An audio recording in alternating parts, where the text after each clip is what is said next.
लोग अगर इस्लामाबाद में बहुत बड़ी तादाद में पहुंच जाते हैं, मेरी बात फिर याद रखिएगा कि इमरान खान की पेशी के वक्त और उससे पहले अगर लाखों लोग इस्लामाबाद पहुंच जाते हैं तो फिर कहानी खत्म। फिर पाकिस्तान को इलेक्शन भी देना पड़ेगा, फिर पाकिस्तान से फस्तायत का खात्मा भी करना पड़ेगा, फिर फैसला पाकिस्तान के अवाम करेंगे। लेकिन अगर उसी तरह लोग कम तादाद में जाते हैं तो फिर लड़ाई भी होगी, गिरफ्तारियां भी होगी, झगड़ा भी होगा और तोड़फोड़ भी होगी, और उसके नतीजे में ये तहरीक आने वाले वक्त में लंबी चलती चली जाएगी। अगर इस तहरीक को ख़त्म करना है और मामला को मनतकी अंजाम तक पहुंचाना है तो पाकिस्तान के शहरियों को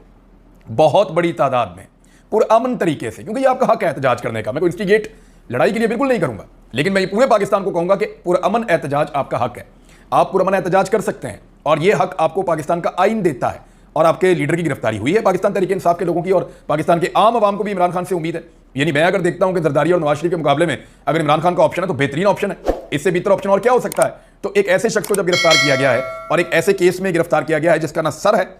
और ना पांव है,